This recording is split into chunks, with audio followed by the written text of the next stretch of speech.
नमस्कार दोस्तों, मैं हूँ राज शर्मा और आप देख रहे हैं हाईवे नाइट। तो दोस्तों, आज की कहानी जो भेजे हैं उनका नाम है सोनू और रहने वाले मध्य प्रदेश का। साल 2010 की ये बात है। तब ये घटना इनके साथ में घटी थी।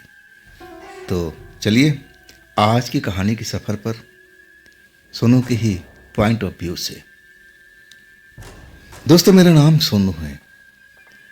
मेरी उम्र लगभग 23-24 साल की थी। मध्य प्रदेश का रहने वाला। और मेरे गांव से मेरी जो किराना की दुकान थी यानी शहर में लगभग पौन घंटे का रास्ता था बाइक से। और मैं जो था ना, हर रोज़ तो नहीं आता था। अब मेरा एक ठिकाना वहाँ पर भी था।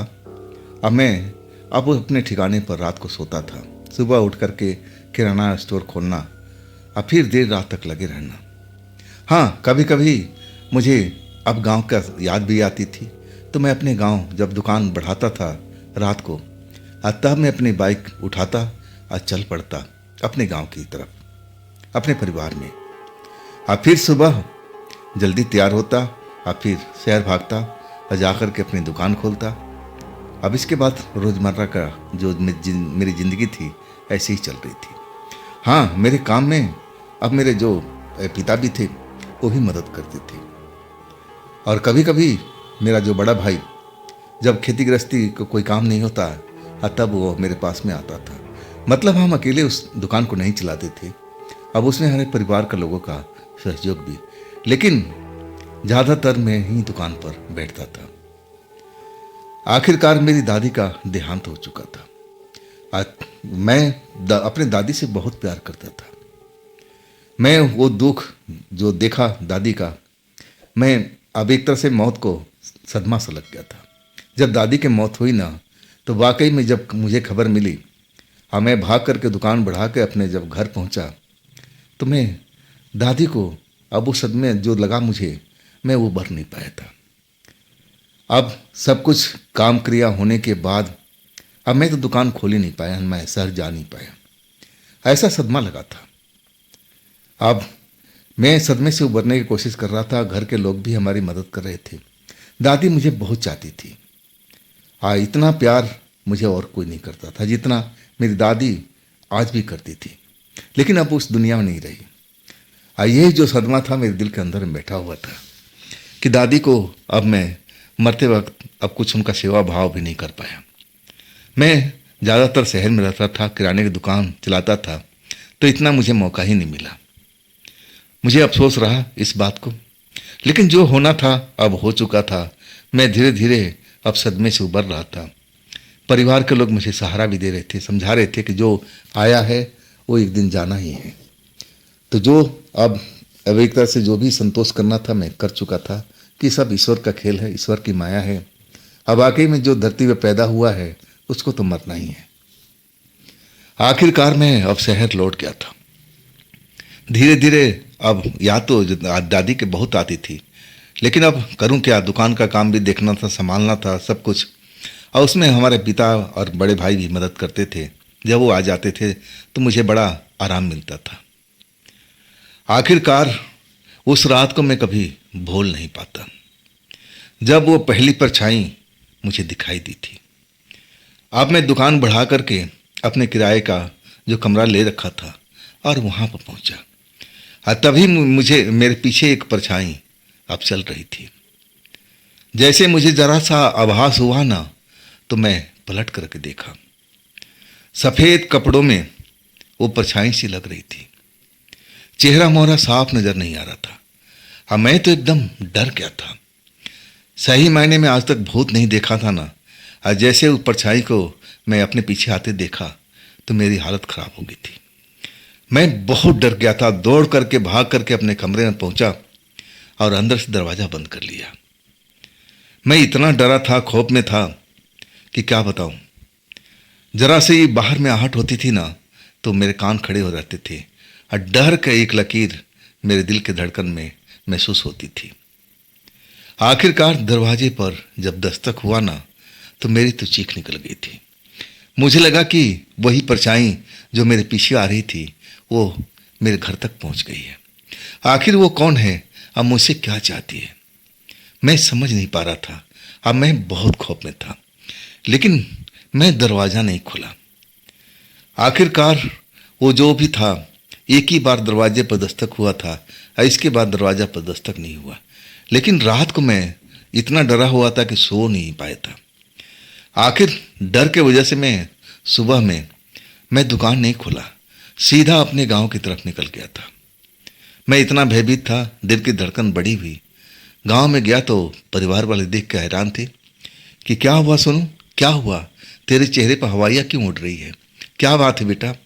और तब मैंने उस परछाई की बात बताई कि देखिए मैं दुकान बढ़ा के आ रहा था और तभी मुझे लगा कि मेरे पीछे कोई चल रहा है। जब मैं मोड़ के देखा ना तो एक सफ़ेद कपड़ों में अब मैं धुंधला धुंधला सा परछाई देख रहा था। मैं समझ नहीं पाया कि ऐसा मैं क्यों देख रहा हूँ। मैं डर गया था, कमरे के अंदर भाग के गया, दरवाज़ा बंद कर लिया और फिर दरवाजे पर दस्तक हुई। मैं तब से डरा हुआ हूँ। मेरी बात सुनकर के मेरे परिवार के सदस्य अब थोड़ा जो अब एक तरह से चिंता में आ गए थे। और तभी मेरी माँ कहने लगी, अरे सोनू तू डर क्यों गया, वो दादी थी, दादी तुझे बहुत चाहती थी ना, इसलिए तेरे पीछे लगी रहती है कि ताकि तेरे ऊपर में कोई संकट ना आए।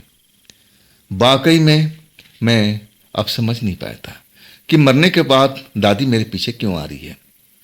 ऐसा तो होना नहीं चाहिए था।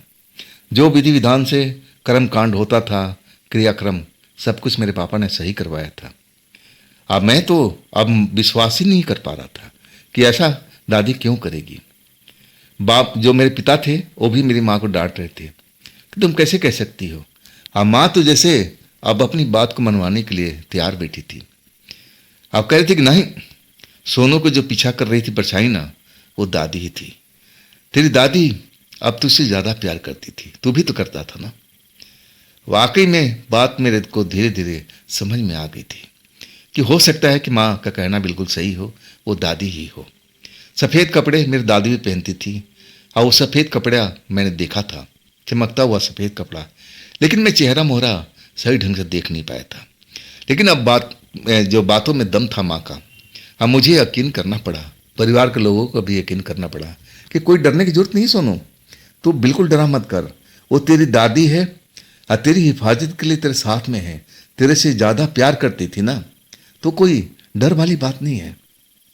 वाकई में एक दिन तो मैं गांव पर रहा और उस बात को समझने की कोशिश करने लगा कि आखिर ऐसा हो सकता है ना।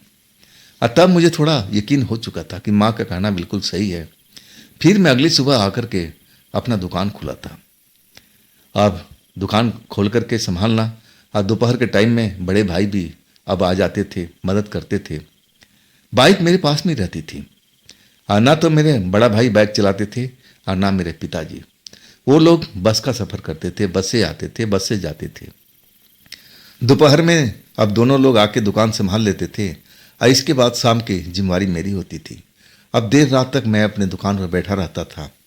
आखिरकार दुकान बढ़ा करके अब मैं अपने किराए के घर में चला जाता था। अब वैसे ही हुआ उस दिन भी। दोपहर में अब मेरे पिता भी आ चुके थे, इस विषय पे फिर चर्चा भी हुआ, मेरे बड़े भाई भी आए और वो लोग भी कह रहे थे कि तेरी माँ सही कह रही थी बेटा, तेरी वो दादी ही थी और तुझे बहुत प्यार करती थी ना, तो आखिर तेरे प्यार में अभी भी फंसी हुई है और तुझे डरने की आवश्यकता नहीं है। अगर वो परछाई दिखे ना तो तू डरना मत, भागना मत। अब जरूर तेरी दादी कुछ बोलेगी, तो उसे प्यार करती है ना, उनकी बात समझने की कोशिश करना कि आखिर वो क्या कहना चाहती है। कोई ऐसी कोई काम की बात तो नहीं बताना चाहती।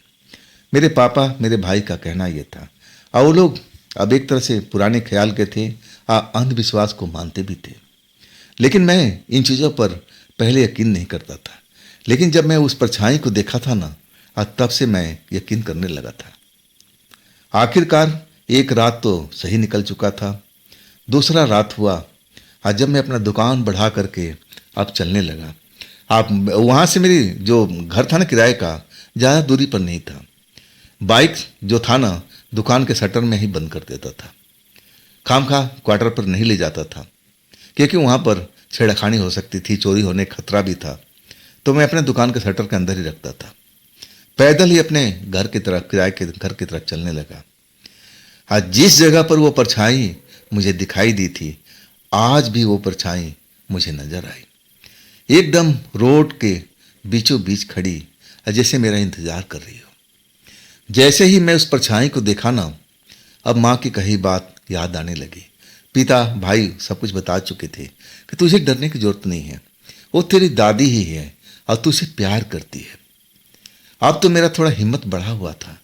जैसे उस परछाई को देखा ना, तो मैं रुक गया। मैं ध्यान से देखने की कोशिश करने लगा कि परछाई में दादी कब नजर आती है, लेकिन वो परछाई जैसे बनती थी, बिगड़ती थी, एकाएक कभी धुंधली हो जाती थी और थोड़ा सा स्पष्ट होता था, लेकिन तब तक मैं समझ ही नहीं पाता था। लेकिन मेरे माँ बाप का कहना था कि वो परछाई दादी की है और उसे डरने की जरूरत नहीं है, उसे तू पूछ लिया कर कि कोई दादी कोई काम की बात बता रही हो या फिर कोई कमी रह गई है, वो कमी हमें पूरा करना पड़ेगा और तभी दादी का आत्मा शांत होगी। और वही बात मेरे दिमाग में चल रही थी।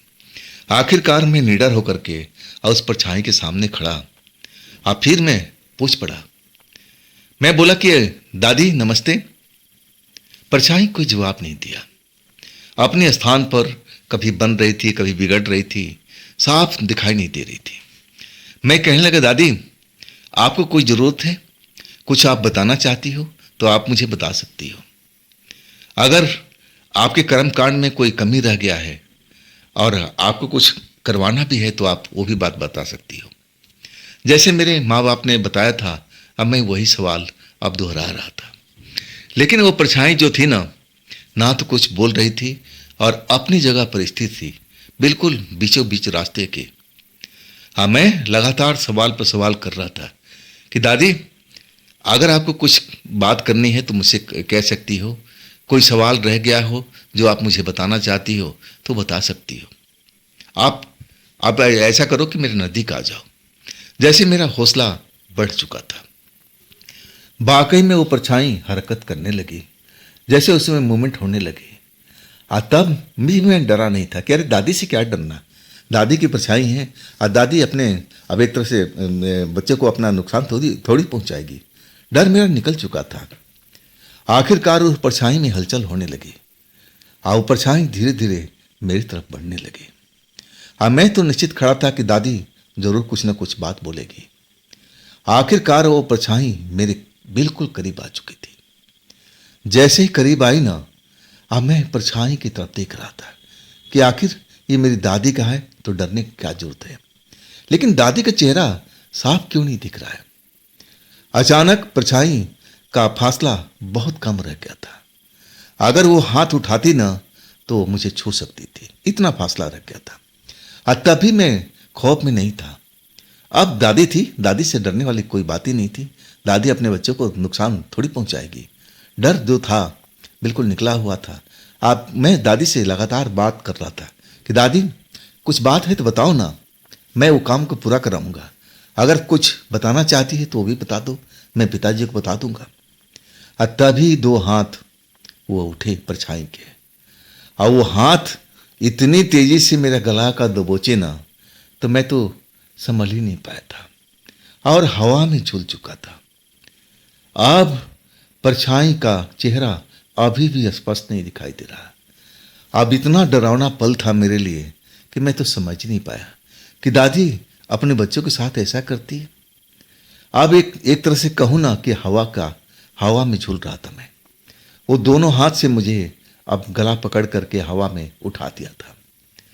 अभी मैं अब वो चिल्ला रहा हूँ, दादी ये क्या कर रही हो, दादी नीचे उतारो, देखो मेरा गला दुख रहा है, मेरी सांस रुक रही है, दादी ऐसा तो मत करो, ऐसा तो मत करो, दादी ऐसा क्यों कर रही हो, देखो मेरा दम घुट रहा है, मैं मर जाऊंगा दादी। मैं बार बार दादी से गुहार लगा रहा था, लेकिन दादी को तो जैसे परवाह ही नहीं था।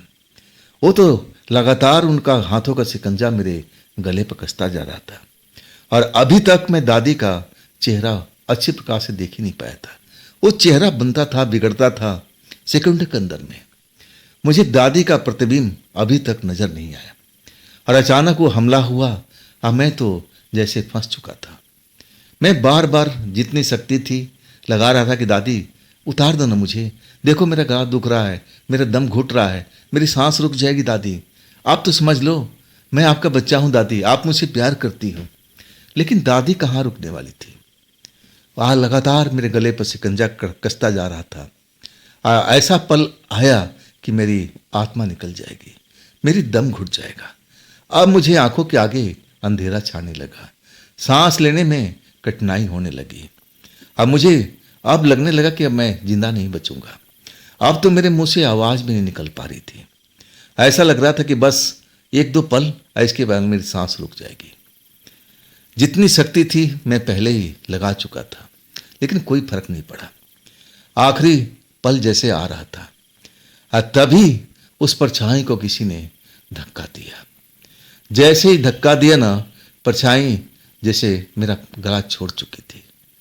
मैं तो जमीन पर गिर गया था। तभी मैंने अपनी दादी को अब देखा था। वही शकल, वही कपड़ा, वही सूरत, जैसा मैं देखता आया था। कोई बदलाव नहीं था। दादी उस परछाई से एक तरह से लड़ रही थी, जैसे उसको धक्का पर धक्का दिए जा रही हो। और वो परछाई 2 कदम पीछे हटती और फिर दादी से उलझ जाती थी। दादी भी हार नहीं मान रही थी, लगातार उस परछाई से लड़ रही थी ताकि मुझे वो नुकसान नहीं पहुंचा पाए। मैं जिस जगह पर गिरा था, मैं तो जैसे शौक में आ चुका था, जैसे मेरे ऊपर कोई सदमा लग चुका है। ना तो मैं भाग पा रहा हूं, ना चिल्ला पा रहा हूं। बस उन नज़ारे को देख रहा हूं जो दादी एक अब परछाई से लड़ रही, जो परछाई मेरा गला अब पकड़ रखा था, मुझे मारने की कोशिश कर रही थी। दादी कब कहाँ से आई मुझे पता ही नहीं चला। आखिरकार जीत मेरी दादी की हुई। परछाई अब एक तरह से उस जगह से भाग चुकी थी। दादी गुस्से में नजर आ रही थी। मैं पहली बार उनका गुस्से का रूप देखा था, जैसे वो मुझसे कुछ कहना चाह रही हो, लेकिन मैं कुछ समझ नहीं पा रहा था। लेकिन हाथों का इशारा हुआ, जैसे कह रही है कि तू इस जगह पर लेटा हुआ क्यों है, गिरा हुआ क्यों है, तू उठ यहां से, चल मेरे साथ में। अब मैं समझ चुका था उनका इशारा। उनकी आवाज तो मुझे बिल्कुल सुनाई नहीं दे रही थी। आखिर जब उनका इशारा हुआ तो मैं उठ के खड़ा हो गया और वो मेरे किराए के कमरे की तरफ चल रही थी। आखिरकार मुझे लेकर के अब दरवाजे पर आ चुकी थी और जैसे कहना चाह रही है कि तू अंदर जा। अब वाकई में जैसे मैं जादू के असर में आ चुका हूं। और जैसा मेरी दादी कह रही थी ना, मैं वैसा ही कर रहा था। कमरे में आया और मैं अब एक तरह से अपने आप को सुरक्षित महसूस कर रहा था। लेकिन दादी कमरे के अंदर नहीं आई। दरवाजा बंद हो चुका था, जैसे किसी ने अपने आप दरवाजा बंद कर दिया हो। अब ना तो कोई बाहर शोर सुनाई दे रहा था, ना कुछ हलचल। आखिरकार मैं काफी देर तक जैसे सदमे में रहा। मैं सोच रहा था, समझ रहा था कि जिस परछाई को मैं अपना दादी समझ रहा था, वो तो परछाई कुछ और निकली। वो तो मुझे मारने जा रही थी। तो ये दादी कहाँ से आई और कब कैसे मेरी जान बचाई, समझने में बुझने में सारी रात अब लग चुकी थी। आखिरकार जब सुबह हुई ना, तब मैं सारा खेल समझ चुका था। अब मैं समझ गया कि माँ जो कहती थी वो अलग बात है। वो परछाई जो मैंने देखा था वो दादी का नहीं था। कोई आत्मा जो थी वो मेरे पीछे कब लग चुकी थी मुझे पता भी नहीं चला। और वो आत्मा दादी का नहीं था, कोई दुष्ट आत्मा थी जो मेरा पीछा पड़े हुए थी और मेरे को मारना चाहती थी, मुझे खत्म करना चाहती थी। हाँ, उस रात को जब मैं आखिरी चरण में था, मौत से जूझ रहा था, तब मेरी दादी का आत्मा ना जाने कहाँ से प्रकट हुई। तब मेरी दादी का आत्मा ने मदद किया। और उससे पहले मैंने कभी दादी का आत्मा को देखा तक नहीं था। वो मेरा भ्रम था। जो परछाई थी कोई दुष्ट आत्मा की थी, जिसको मेरी माँ, मेरे परिवार के लोग दादी का आत्मा बता रहे थे। और फिर मैं अब अपने गांव पहुंच गया था, बिल्कुल डरा हुआ। तब जाके गांव में पूरा बात बताया अपने परिवार को कि माँ, जिस आत्मा को तुम बता रही थी ना कि मेरी दादी है, वो दादी नहीं थी। एक वो खतरनाक दुष्ट आत्मा थी और वो तो मेरा जान ले रही थी। ऐन वक्त पर दादी की आत्मा आ गई थी और तब मेरी जान बच पाई। सही में परिवार के लोग बिल्कुल डर चुके थे, खौफ में आ गए थे। अब मेरी माँ तो रोने लगी थी दादी का नाम लेकर के। मेरे पापा का भी यही हाल था कि माँ, तूने मेरे बच्चे को रक्षा किया, तूने मेरे बच्चे को रक्षा किया। और उसके बाद कहूँ ना कि रात के टाइम में मैं काफ़ी दिनों तक डरता डरता रहा।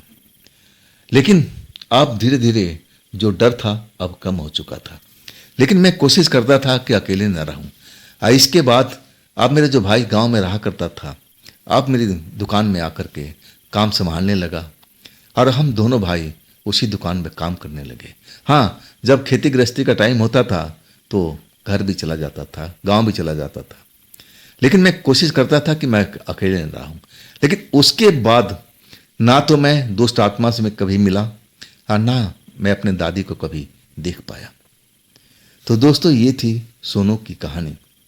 ये कहानी आपको कैसी लगी ज़रूर बताइएगा।